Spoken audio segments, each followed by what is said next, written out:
Board ప్రకటించిన తీరు కానీ పసుపు బోర్డుకు ఏమాత్రం నిధులు ఇవ్వకపోవడం కానీ, పసుపుకు మద్దతు ధర ఇవ్వకపోవడం కానీ, పసుపు దిగుమతులను తగ్గించేటటువంటి పసుపు దిగుమతిని దేశంలోకి తగ్గించే విషయం మీద మాట్లాడకపోవడం కానీ పసుపు రైతుకి దీర్ఘకాలంలో నష్టం చేసేటటువంటి అంశాలు కాబట్టి వాటిని మేము వ్యతిరేకిస్తూ ఉన్నాం.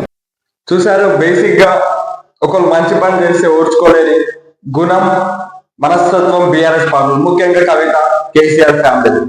అరే ఆయన మాట ఇచ్చిండు, బాండ్ పేపర్లు రాసి ఇచ్చిండు, జర ఆలస్యమైన ఏమైనా అలా కాలు పట్టుకున్నా ఏం పట్టుకున్నా ఏదో ఒకటి చేసి కోట్లాలో పెట్టాడో పసుపు బోర్డు తీసుకొచ్చిండు. దానికి అభినందించేది ఈ ఒర్రుడు ఎందుకమ్మా? అంటే మీకు ఏమైనా భయం కడుతుందా? అంటే నెక్స్ట్ టైం ఎట్లా మీరు గెలవరు, మీ ఫ్యామిలీ ఎవ్వరు గెలవరు, నెక్స్ట్ టైం నువ్వు కూడా గెలవవు. సో మంచి పని చేసిన అభినందించు నేర్చుకోవాలి, కానీ వాళ్ళ పైన మన్ను పోసుడు మీ ఫ్యామిలీకి మాత్రమే సాధ్యమవుతుంది. ఈ రోజు ఖచ్చితంగా పసుపు బోర్డు తీసుకొచ్చిన ఘనత అరవిందే. మొదటి స్పైసెస్ బోర్డు పైన తీసుకొచ్చినప్పుడు దానిపై పసుపు బోర్డు తీసుకొచ్చిన స్పైసెస్ బోర్డు ఎందుకు వచ్చేది అని. ఇప్పుడు పసుపు బోర్డు తీసుకొస్తే మళ్ళా తీసుకొచ్చిన దాని మీద ఏందమ్మా? ఖచ్చితంగా 100% గ్రేడ్స్ మొత్తం అరవింద్ గారికి వెళ్తుంది.